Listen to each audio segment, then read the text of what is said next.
everybody, welcome to this issue of Staffing Monthly. I am really, really thrilled to be able to just be in the midst of all these interviews of these great, successful women in the staffing industry and the stories that they share, and more importantly, the stories that they I guess, introduced in the book Together We Rise, which is it's an amazing book if you are looking to, if you're a woman in staffing or really any business, and you're looking to carve your path out and ascend to any level of success that you aspire to, it's a great book for that.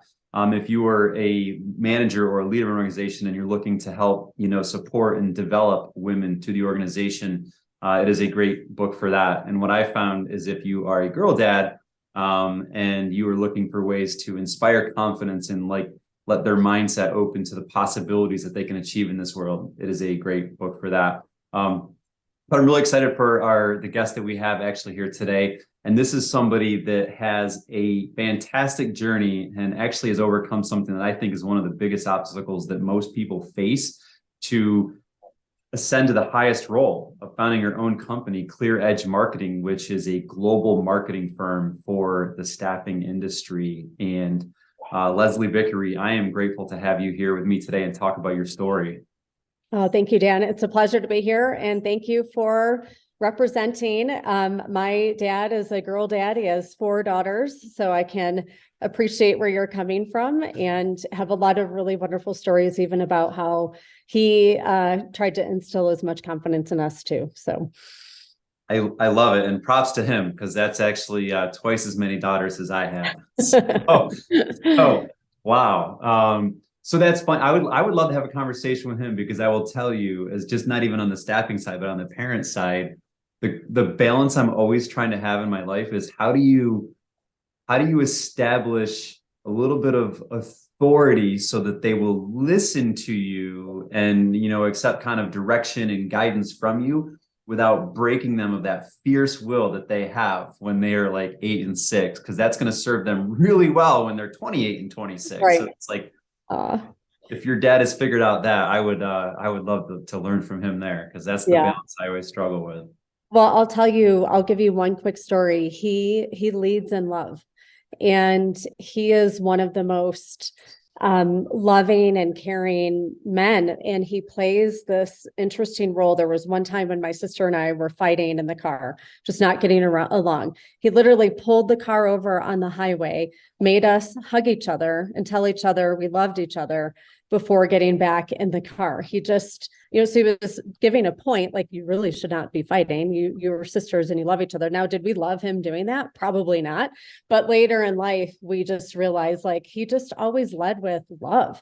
And that is something that he got. I talk often about my grandmother who opened the clothing stores in Detroit. That was his mom. And that's how she was. She was just super outgoing and everyone loved her. And he is the same exact way. So he really leads with love. I love that. And I think that's so huge, especially in today's day and age. And my wife and I, we try to model that exact approach. So and you're right. Probably in the moment you did not like it. I can tell you that my daughters in the moment, they don't like it, but I know that sowing those seeds will eventually provide a fruitful harvest of, that bond, that relationship down the road. So, right. Wow. So right out of the gate, we were completely off track. This is amazing. Well, it's not, though. I'll bring us back on track. Don't worry, because it does feed into confidence. I can tell you stories on the other side of upbringing where, you just tough love can feel like, it can strip away your confidence. So both sides, you need, maybe a little bit of both, but for sure, I think the leading with love helps with confidence. And I want to focus on that side, because it's not, when you're growing up as a kid, as a young girl, your parents aren't always there. You're exposed to a lot of different influences, and your story in the book talked about a lot of the kind of more negative influences in your life that sort of eroded your confidence and gave you some self-confidence issues, and maybe even some self-image issues, if I was reading into it. Which I think is fairly common, sadly. So I'd like to just know, how did you grapple with that? Like, how did you deal with all of that kind of lack of confidence or imposter syndrome and still manage to drive your way forward into levels of success in industry and also creating your own company, which is like the craziest level of confidence. So how did you wrestle with all that? Yeah, it's interesting. It's a great question. It takes a lot of work, I would say, and it's something that I still work on today. Maybe not every day like I have in the past, but certainly something that I have to work on and work toward in my life. I think what you're alluding to is in the book, I talk a lot about just growing up. I'm Lebanese and Italian, and I, developed earlier than most girls. I had a mustache when I was little. My arms, like just being, quite frankly, I had really short hair. My family thought it was a good idea to give me a Dorothy Hamill haircut, but really I looked like a band member from Menudo or something different. So Ralph Macchio, Karate Kid, kids are kind of ruthless and tease you a little bit. And I got that a lot. Now, there are some people who just brush that off and don't think twice about it. And then there are other people where it kind of sits with them and then they think about that. Fast forward to later in life when I really wanted to be a broadcast journalist. And when I tried out, the first thing the person said was, your hair is wrong, your voice is wrong, your clothes are all wrong. And again, in broadcasting, you need to be, hyper competitive. Yeah. I am hyper competitive when it comes to sports, and obviously being an entrepreneur, you've got to have a little bit of that competitiveness in you. It's actually one of my top strength finder traits. Top 5 is competitiveness. But when it came to anything that dealt with how I looked or how I sounded, I would go right back to childhood and remember those times when people would cut me down or say things to me and tease me. And people don't realize how much their words really matter and how much words can really hurt someone. And I will tell you, Dan, just being the dad of 2 daughters, what we don't realize is that sometimes what I think about with the confidence piece is, other people, one word can, and it's interesting because I talk about the evil DJ a lot. So when you get head and you have that same song that plays over and over again, like I could say to you, I don't deserve to be on this with you today, Dan. Why are you even having me?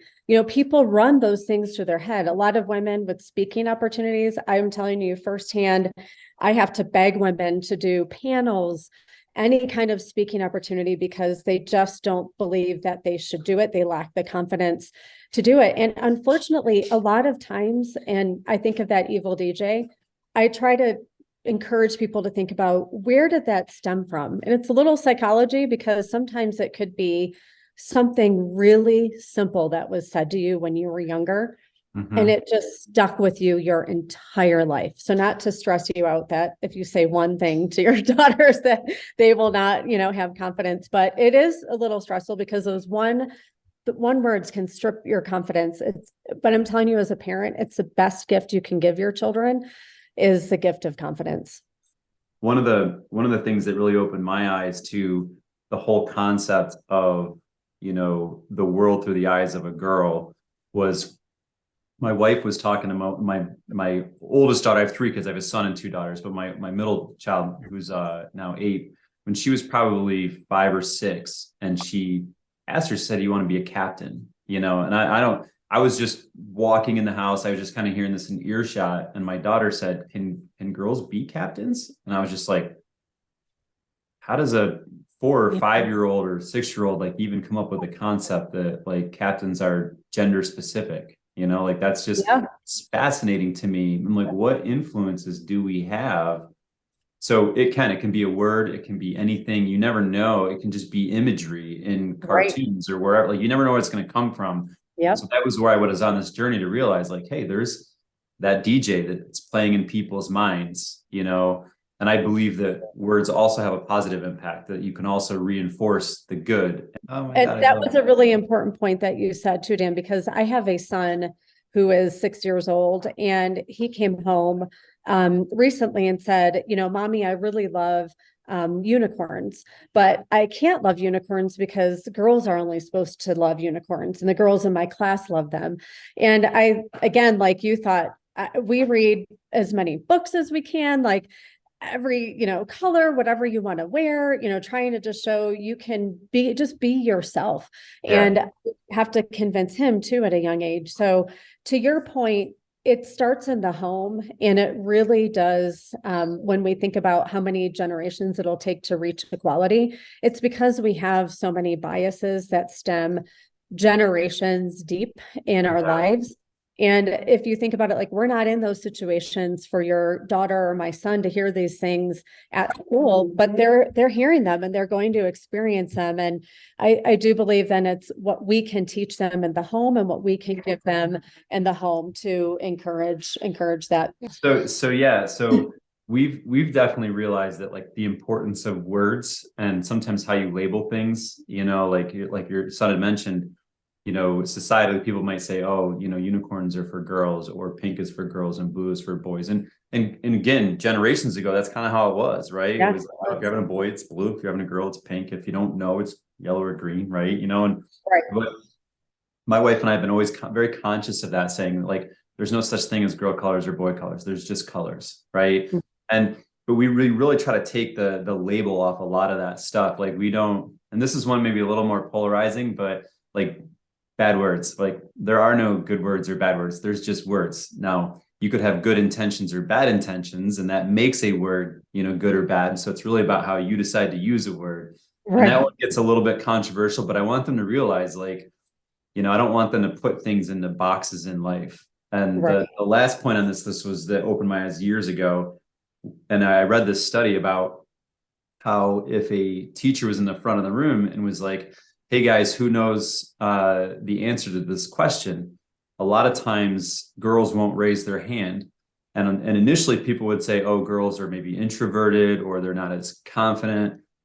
However, when they started to dig in this a little bit deeper, there was a bias because the teacher said, hey guys, and we associate a group of people as guys, right? And Yeah. I was like, wow. So I always make it a point to, if I'm addressing just my girls, be like, hey girls, it's time to get ready. And like, I try not to lump like all of my kids as just guys, because I don't want them to kind of fall under the umbrella of the guy label, which is just kind of a nuance for me, but that's how I think words matter on both sides. Yeah, they really do. And to the point earlier on confidence, it's important to think about and have those open conversations with them, knowing that conversations could be happening at school or just in their friend groups and whatnot, and to just stay on top of that for them and with them.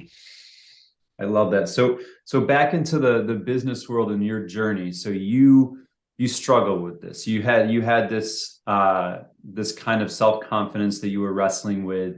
Yet even in your early 20s, you were presented with an opportunity that was amazing, that would put you in direct contact with senior leaders of a well-known global organization. And how did you possibly muster the confidence or the courage to say yes to that opportunity when you felt less than? Like, how did you do Right. that? Yeah, it's interesting because when I think about that situation in particular, I think because I was raised with really strong women in my life who, I talked about my grandmother who The owned singer? clothing stores in my book. Yeah, the singer. So, a couple of an entertainer and an entrepreneur.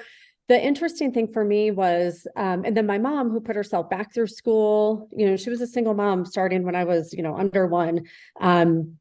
Years old. So back in the 70s when there really weren't Yeah. single, parents and so forth, or many divorced families.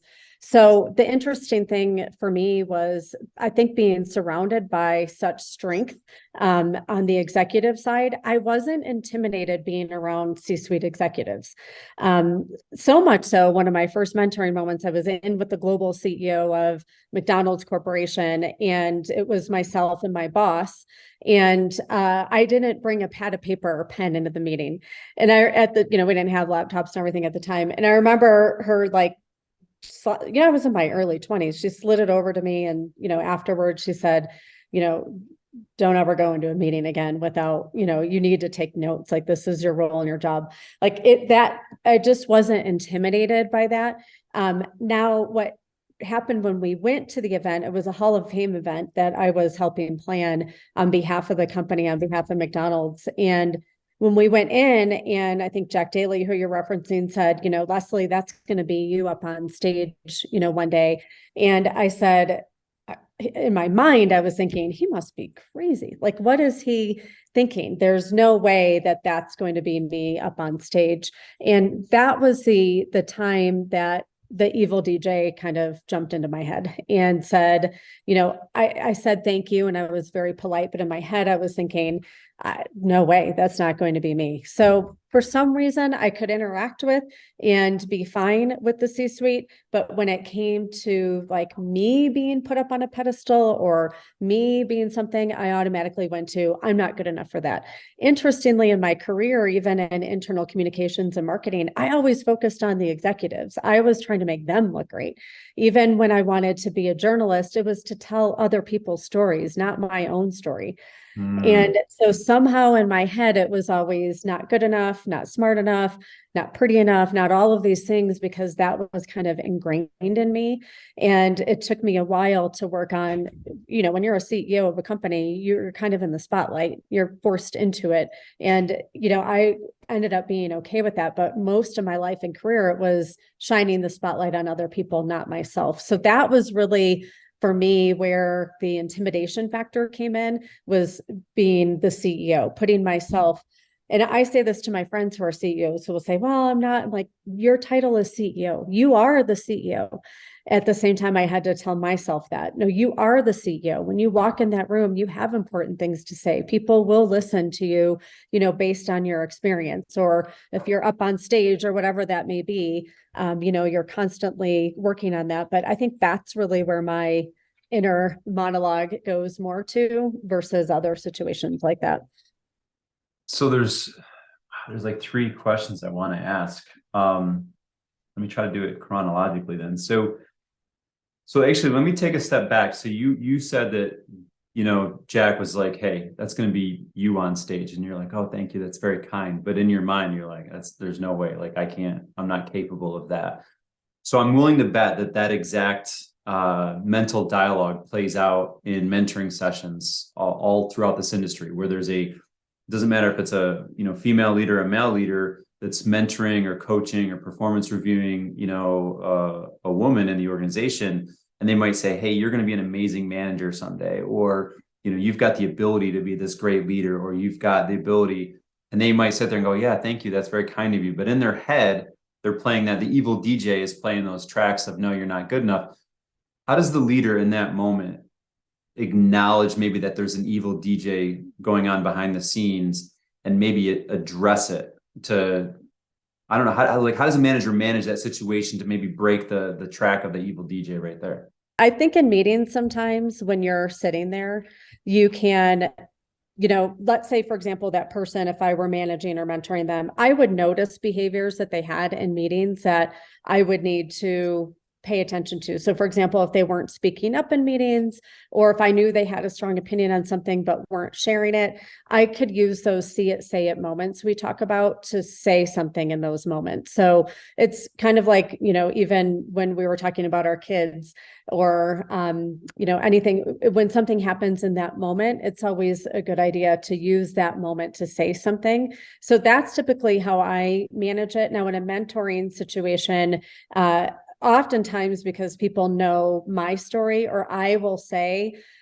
this is my situation, and I'm very transparent and vulnerable, and I make myself really vulnerable in those situations. So they feel comfortable opening up to me and saying, I feel that way too. When I'm in meetings, I typically don't raise my hand, or I don't speak up. I don't feel like I have anything to add. So I just try to coach them on things like, just take baby steps, come in prepared with something that you're going to say in the meeting. Or if something comes up in the meeting and you don't feel confident to say it in that moment, follow up afterwards. Get confident in using your voice and realizing that you do have something to say in those moments. But I really try to make myself as vulnerable as possible in those mentoring situations, so then other people feel like they're in a really safe place and can also share that. But if I'm leading and managing someone, I'm going to see those traits traits in them more than likely, and then just use it as a coaching moment, or what we say all the time is a see it, say it moment. I saw you in that moment, do something. Or, you see it in meetings where someone wants to say something, but they're not quite saying it. You can, or because they feel like they can't get a word in edgewise, or someone's talking over them, you can, if you see it happening to someone else, really use your voice on behalf of that person and speak up for them too. Kind of like a little bit of what Rob and me might have done for you. Exactly. Same exact thing. Yeah. Which was my moment of reflection to say, I then need to come back and do something when I see this happen for other people too. So the next question I really wanted to ask was, there's a lot of those aspiring women or women that are aspiring to be at a position in the organization higher than where they're at. What would you say to them if they're struggling with that confidence and they don't believe that they can take that next step? Talk to them just for a minute. So that's a really, really great question. And I'm actually mentoring a couple of people right now who are in a similar situation. And first, it's helping them realize that they are good enough and they are meant to be there. But you also have to realize, and sometimes it's so deeply rooted that it's hard. Like, they have to really work on where that comes from. But in one situation, I have them detailing out what the role is, and then role playing with me, and then going to their boss to be really open, and their leader to share what it is they want. They have to be their own career champion. And what makes women kind of held back a lot of times is that we wait for other people to do things on our behalf. We wait for a manager to give us a promotion or to give us a raise without asking for it. Sometimes the inner dialogue could be, I'm not deserving of it, or could I get fired? Would they, not promote me or not give me a raise because I asked? And role playing and hearing stories from other people who have been in the same situation can make a really big difference. But kind of giving them that confidence to say, don't wait or rely on anyone else. You have to be your own best champion. And that could be in anything in life, but really from a career standpoint, you have to use your voice, put yourself out there. And I always say, if you're not a certain way, you're not going to come across that way. You're a really good, genuine person. You're going to come across that way when you're talking about different things. And I always, wearing a CEO business owner hat, also say, hey, when you go in and ask for things, put a business case behind it. So I also try to help coach them on a really great way to present the ideas and to think about that. So one, it's get past the evil DJ and build that confidence. Two, it's be your own career champion. You have to do that. And then three, when you're going in, just ask in a way that it's going to, make sense for the people you're working with. And in cases, I've had people come back and say, they won't give me the title, they won't give me this. Well, then we'll go through and coach and mentor on what to do, from that point. And in some cases, maybe you're not at the right company. So it just depends. That's true. That's true. Career ladders can span from company to company these days. Does that answer your question? I hope I covered it on the company. It does. No, it's great. And it actually ended up being, I think, a bit of a segue into that third question, and really the final question I want to ask you, because you mentioned that you were deliberate and intentional about working on improving your own confidence. And there were things that you did.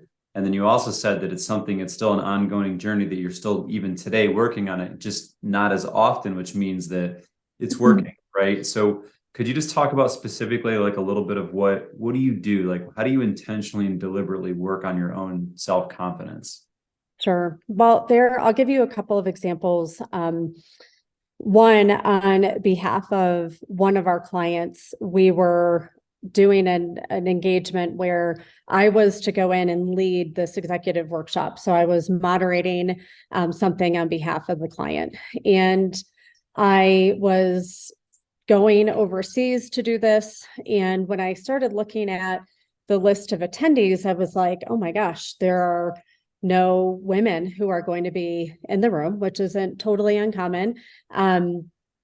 And I'm, American, leading an international session. So I started getting in my own head with, the own stereotypes. No one put that in my head. I did that to myself. And I walked into the room and I looked around and I set my bags down and I went to the bathroom and I stood in the stall. I was not, I stood in the stall and I did what I call a power pose. And it stems from Amy Cuddy. And she has a great TED talk where it just talks about your body language and how it can help give you confidence. And I had to get out of my head and literally remind myself I am there for a reason and that this is going to be a great session. And on top of it, I had brought chocolates from a women-owned chocolatier out of Chicago, who I knew from when she had just launched her business. She literally had this tiny little storefront, and now she's this, amazing global chocolatier that's everywhere. And I brought these little purple packages of chocolate and I set them at each station and literally said in the meeting, if I'm back next year or not, I hope when you look around the room, there's more diversity here. And ended up going from I'm in my head to why am I here to no, you need to go in and be really confident here, and leaving with, can I make a statement and use my voice? So I literally went through like 3 stages in one moment of going there, but that's what can happen. You can easily get in your head and convince yourself of something and then be reminded and gain that confidence and then go into that situation and use your voice. And that's not always easy for me. That wasn't that long ago, when that had happened. Other situations could be awards. I'm about to be inducted into my university's Hall of Fame for a distinguished alumni. And Congratulations. thank you. Thank you. And I'll say thank you. Now, I don't deserve it, but literally I was like, you saw my transcripts and I wasn't the best student. And it was more about, no, your accomplishments. Like, this is what we want the students to see. You've got this Midwestern grit about you. You're a really hard worker. And yeah, you may not be the one who's the book smart coming in and doing all these things, but you're going to work really hard to get to where you are. And we want the other students to learn and see that too. So I still to this day can get in my head and do those things, but I will say it's less and less. And back to your daughters, I was working with at the time we had a nanny, and her daughter, when our son was really young, and she was trying out for a talent show. And at home, she's so extroverted and, she's singing and dancing. And, I said, I want to go to your talent show tryouts. I can't wait to see it. And we got there and immediately she went to, what if they don't like me? What if I forget the words? What if, you get in your head? And I thought to myself, I only see a confident little girl here. And all of a sudden she's in this environment and it's completely falling apart on her. So I took her into the bathroom and I had her stand and look in the mirror and do a power pose situation. And I had her close her eyes and just say, remember, you practiced this, these words by heart. You are meant to be here. You are going to shine. Like, just trying to find a way to remind her of, to get out of her head. But it made me realize she was in, I think, 2nd grade at the time. It starts so young and can happen so fast. So, and it doesn't sometimes end, I guess, is my point. So that journey in 2nd grade, all the way to me being an adult, it happens. But it's having the right tools to work on it. So Amy Cuddy is a great example. My wonderful network, the Lady Leaders Book Club, people rising you up and being your champion. And at the end of the day, and this is something I wrote in the book, what my dad always said to me, just look in the mirror and you have to love yourself first. Yeah. And you can't love yourself. How are you going to love anyone else? And you have to really work on love yourself, be your own best champion. And then from there, give that out to the world, where you can. So I don't mind talking about it. I didn't talk about it as much until we hit send on the book publishing. And I called it back from print probably 3 times. I managed the process for the book and was like, no, call it back. I don't think I can put this out there. And then finally just said, listen, if it will help other people, anyone, then, we need to be vulnerable and put ourselves out there. And I think that's huge. That's an amazing, there's probably no better way, spot to end here. But one of the biggest takeaways that I want to make sure that our audience gets that's viewing this is that This is Leslie Vickery. She is accomplished. She owns her own company, incredibly successful. But you heard her here today that she still struggles with the same confidence stuff that most people and most women do, but she does it. So if you're looking at her saying, I could never do that because, and you fill in the blank because I don't have this or I am not this, it's no, don't do that. It's head trash. You know, she's dealing with the same stuff and she just chooses to not listen to that stuff and put her foot forward and just throw herself into the experience. And I would encourage anyone listening to this to do the same thing. It's a role model worth following. And one of your common themes in your book was the network. So I want to ask if there's anyone out there that's watching this and they're like, hey, I want to be in your orbit. I want to have a network of strong, powerful women. How do they connect with you? Oh, thank you for asking. LinkedIn is really the best way to do that. I'm pretty active online, so you're welcome to connect and reach out. And I love helping other people and finding ways to support them. And I will say with that, one thing I want to mention is the importance of having accountability partners too. So I have a podcast called The Edge. It's an executive women in recruitment podcast. And a lot of the women are from the C-suite and struggle with confidence. And they talk about their stories and their journeys on it. So someone will come to me and say, I've had a few executives, I say no to speaking opportunities, but I want to say yes. And I will literally do everything I can to help find them speaking opportunities, encourage them to say yes, and help support them in prepping for that, because they know if you can see it, you can be it. Same thing for me. Like if other people can see us, to your point, and know the struggles that we go through, they know that they too can be it, but we hold each other accountable. So that's the accountability partner. And that comes from a book called How Women Rise.